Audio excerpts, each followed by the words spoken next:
estratégica y competitiva. Es abogado litigante también del financiamiento legal en el ámbito corporativo, además de contador público colegiado en el Colegio de Contadores Públicos de Lima. En ejercicio, experto en prevención de lavado de activos y formalización de negocios. Es también un aficionado de lectura en todos sus géneros. Es embajador para la paz. Es conferencista internacional en materia de constitucionalidad, juridicidad y del mundo corporativo. Tenemos acá presente al doctor Juan Eficaz. Muchas gracias. Gracias por todo, Marta, gracias por la presentación, y Juan Carlos por tu magnífica obra que vienes disertando y aprovechando también la presentación. Amigas y amigos, muchísimas gracias por estar presente. También mi agradecimiento a los organizadores de esta institución tan prestigiosa de la provincia de Cajamarca. Y vayamos en lo concreto a los comentarios que me atañe en mi calidad como contador público y como abogado, y la amistad académica que me une a Juan Carlos Picón en su presentación. Y Juan Carlos efectivamente ha manifestado pues que nosotros seamos partícipes de manejar nuestro sesgo de convicción, que definitivamente es parte de nuestra vida, pero que tenemos que tratar de mitigar para tomar decisiones acertadas, como bien el autor lo ha manifestado. Y por supuesto el ejemplar que ustedes tienen al frente, y acá tengo uno que también con mucho aprecio Juan Carlos me ha dado una linda dedicatoria, dice pues: desbloquea tu pensamiento, supera el sesgo de convicción y evalúa ideas con claridad. Y conforme a esta ponencia de Juan Carlos, y ha manifestado su preocupación porque efectivamente tenemos que trabajar eso, pero también ha puesto en relieve, amigas y amigos, de que en la formación académica actual vigente se necesita incorporar parte de estos aspectos fundamentales, porque en los colegios, institutos superiores o universidades tampoco es parte de esta currícula, como tampoco seguramente será parte de una currícula de esas habilidades blandas que tanto se ha hablado en otras ponencias seguramente. Y eso es lo que queremos rescatar quiero rescatar dentro del comentario, ¿no? ¿Qué es lo que ocurre acá? Juan Carlos manifiesta en su ponencia que todos aspiramos a la búsqueda de la verdad, ¿no es cierto? Eso es lo que ha dicho.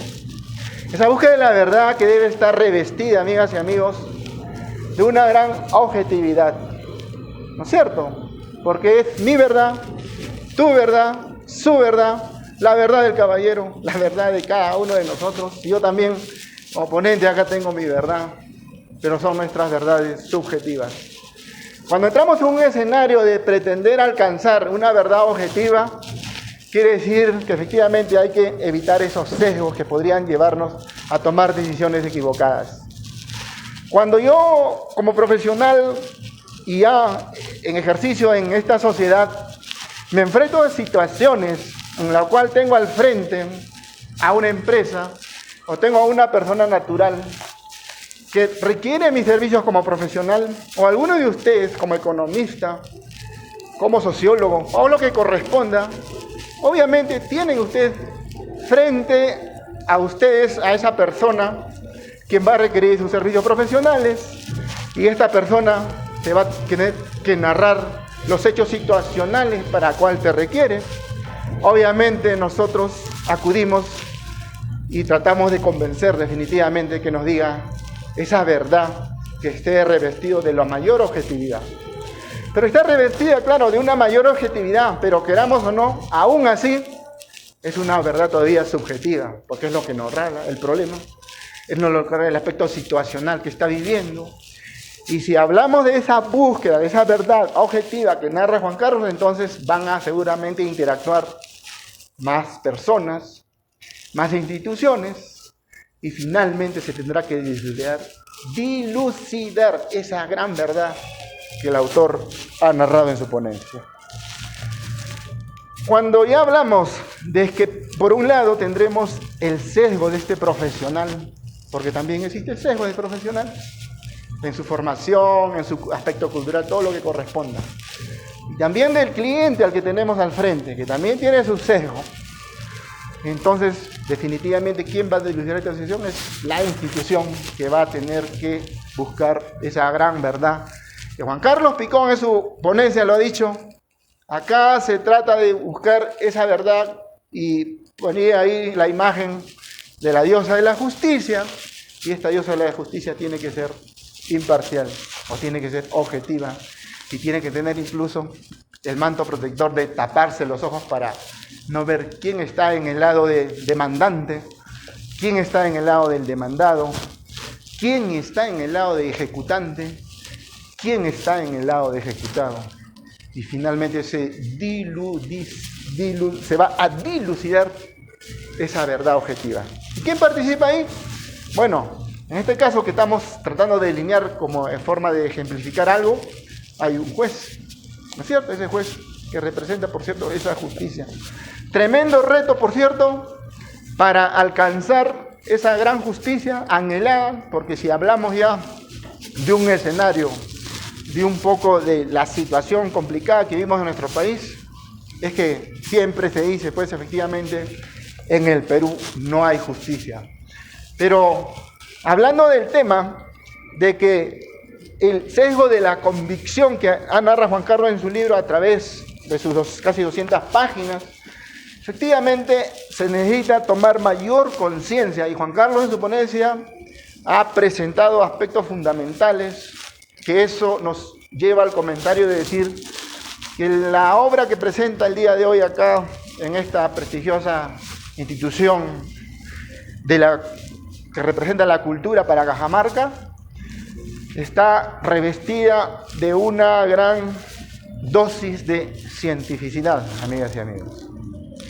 Esa dosis de cientificidad implica tomar en cuenta este resumen que Juan Carlos ha narrado en su ponencia para trasladarnos a estas casi 200 páginas y encontrar en forma más profusa, más detallada, y que te invita a seguir recorriendo e investigando el aspecto del sesgo de convicción que seguramente muchos de nosotros tendremos arraigados, reitero, por las distintas formas de situaciones vivenciales o de nuestros ancestros y todo lo que corresponda, porque pretendemos o consideramos de que esta verdad y las formas en que nos desenvolvemos en una sociedad compleja y heterogénea, probablemente seguiremos teniendo la razón y nuestra razón será también parte de nuestra verdad. Y si eso es así, entonces estamos hablando de una situación que también nos invita y nos pone el reto para efectivamente enfrentar todos estos desafíos que ya tenemos frente a nosotros, porque claro, el futuro es predecible o impredecible. Algunos dicen que con la tecnología ya se va a poder predecir muchas cosas, pero hay aspectos que probablemente son impredecibles, como las situaciones de la naturaleza que nos puede tocar en algún momento, ¿no? Entonces tenemos de los dos aspectos, lo predecible y lo impredecible del futuro. Pero todo lo que es predecible tiene que estar robustecido, por cierto, de la mayor objetividad, que es precisamente lo que nos invita en esta maravillosa obra de Juan Carlos Picón presentada el día de hoy. Nos habla, pues, por cierto, de esa búsqueda de la verdad y evitar los sesgos de la convicción. Obviamente nos ha hablado también de la búsqueda de la justicia o de la balanza de la justicia también, que lo ha manifestado. Y por cierto, estimados amigas y amigos, también entrando un poco a las pinceladas de esta maravillosa obra de Juan Carlos, encontramos algo que también nosotros comentábamos el día de ayer en la otra ponencia, que más bien hablaba del tema de la información, ¿no? Me sesgo de información para pretender sesgarla y tener una forma de proteger algo que yo pretendo alcanzar, ¿no? Cuando realmente también cargándole a la objetividad nos damos en cuenta que el vaivén nos dice que estamos equivocados y que debemos coger esa información objetiva. Pero otro ahí rebuscando información para pretender darle soporte a algo que ya no se sostiene en el tiempo, o en un futuro muy cercano o algo lejano, finalmente terminará dilucidándose de que hay un sesgo en esa información. Pero en este aspecto del sesgo de las convicciones, cuando en el capítulo 10 Juan Carlos Picón nos habla del rol de la empatía en las tomas de decisiones, también tiene un nivel parecido al que hacía el comentario el día de ayer, porque claro, si yo como ciudadano de a pie tomo ciertas decisiones, ¿en quién impactaría esa decisión? Si es que estaría sesgada seguramente a mi entorno familiar, y más o menos ejemplificábamos el día de ayer, pero al aspecto del sesgo de la información. En este caso, nosotros consideramos, o en mi caso considero dentro del análisis, que esta empatía en la toma de decisiones, donde no estén presentes estos sesgos que terminan finalmente afectándote, es que tienes que tomar en cuenta de que tu proyecto es viable y pese a que ciertos vaivenes interesados pretendan de alguna manera torcer la toma de tus decisiones, finalmente tienes que cargarte de todas maneras de una objetividad de lo que realmente hiciste para decir mi proyecto sí va, la decisión que voy a tomar sí definitivamente va a generar una rentabilidad social, una rentabilidad política, una rentabilidad que va a permitir la mejora y el crecimiento en todos los aspectos que podría estar inmerso una decisión de una enorme envergadura, si hablamos de una Cajamarca como región o si hablamos de un país como nuestro querido Perú. Ahora, ¿qué es lo que ocurre acá, amigas y amigos?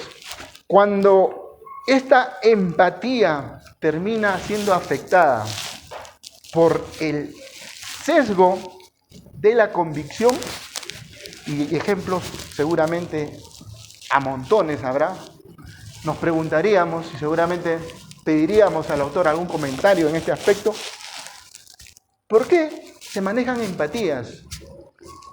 Y pese a que saben que es una decisión que no está ajustada a esa balanza de la justicia, finalmente hay una presión social o hay una presión mediática que a un profesional, y en este caso seguramente ¿quién está más involucrada en la sociedad, amigas y amigos? Los médicos. Porque ese juramento hipocrático de un médico te va a permitir salvar la vida, al margen de que tu religión es diferente a la mía, y la religión de la señora es totalmente diferente a la mía, o la religión del caballero, que está muy alineada seguramente a la mía, pero hay una cierta diferencia, porque no hay el tema de la veneración, o porque yo igual creo en un Dios, también creo en el mismo Dios, pero en mi caso, o en su caso del caballero, no va el tema de las imágenes, las veneraciones. Todos esos aspectos, un médico, por juramento hipocrático, no tiene que tomar en cuenta. Simplemente es buscar la salud, buscar el bienestar, buscar que se sane. Y bueno, ustedes dirán, pero hay un tema acá, porque por su religión al caballero que tuvo un accidente, se tiene que hacer transfusión de sangre, su familia no le va a permitir y va a tener que morir seguramente. Son temas que de alguna manera te enfocan en el libro y hay acá muchos ejemplos, obviamente a manera de tweet o a manera de pinceladas, porque precisamente lo que el autor ejemplifica en varias líneas, hace una narración y invita, por cierto, a cada uno ya que investigue más, porque cada uno de nosotros tiene situaciones vivenciales en las cuales necesita también uno investigar, y por cierto que la lectura con un lenguaje sencillo también, en la forma en que lo narra en el libro, te permite seguir investigando y seguir encontrando información que te permita satisfacer todas las incógnitas, todas las dudas que podrían generarse cuando se vaya realizando la lectura y el estudio del presente libro, ¿no? Y entonces creo que el ejemplo de un médico que finalmente salva vidas al margen de religiones y creencias y convicciones y sesgos, todo lo que ustedes imaginen, nos podemos ir al otro profesional, que es mi caso como abogado, que seguramente hablamos ya de un abogado particular, de un abogado del Estado, de un abogado de las corporaciones, de un fiscal que persigue el delito, y un juez que va a imponer la justicia finalmente. Pero reitero, en cada una de estas situaciones siempre habrá sesgos, a veces sesgos creados, porque no vamos a decir acá, y si la señora me contrata a mí para un caso de defensa, no va a haber inmersos ciertos sesgos, definitivamente hay. Y si el fiscal que conoce los tejes y manejes y todas las, digamos, formas en la cual se crea una teoría de caso para pretender convencer a ese juez que yo tengo la razón y la teoría del caso del fiscal está equivocada, va a haber sesgo, estimadas amigas y amigos. Esto es algo que genera un poco más de complejidad, pero cuando ustedes, reitero, vayan estudiando, se van a dar cuenta que hay preguntas seguramente que en un libro no necesariamente va a estar las respuestas. Le va a invitar a que sigan investigando, pero yo creo que, como el autor mismo lo ha manifestado también, esta presente obra le va a permitir que ustedes tengan el ABC de lo que significa el sesgo de la convicción, que todos lo tenemos, definitivamente. Hay alguien que diga que no, parece que de repente también estaría ya en su respuesta cierto sesgo, definitivamente, ¿no?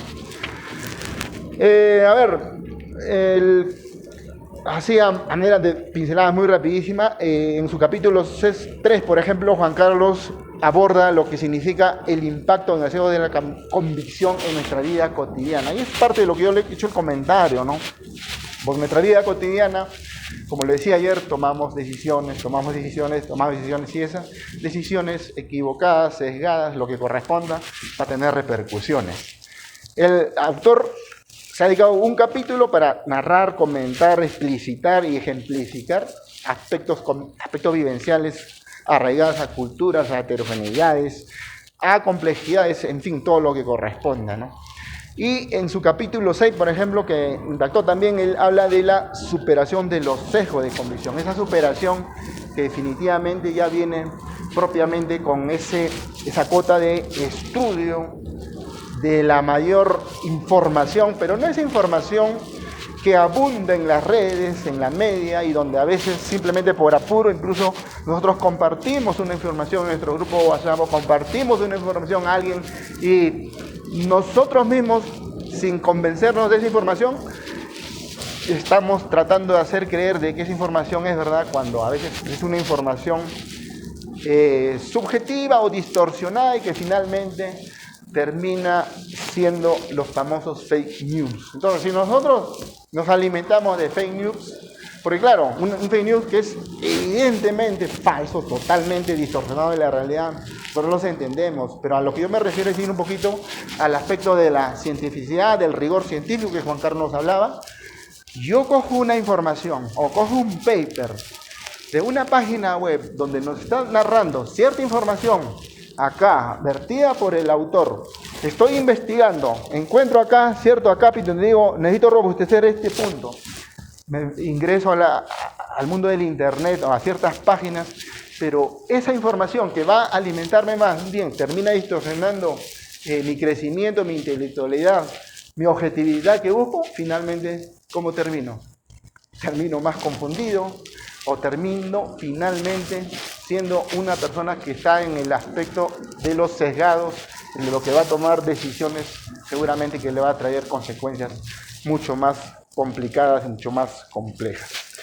Amigas y amigos, el libro que presenta el día de Juan Carlos es tan interesante, lo cual yo, para concluir, les invito a que revisen en sus páginas y reitero, finalmente ustedes van a sentirse agradecidos por ustedes mismos, por el propio esfuerzo que van a hacer, porque lo que van a cosechar acá es mayor alternativas para tomar decisiones en sus organizaciones, en sus vidas diarias, y esas decisiones definitivamente va a traer mayores satisfacciones, que es lo que todos queremos.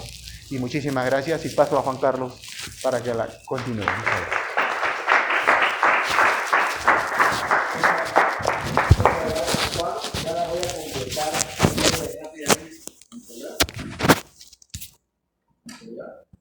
Bueno, ya.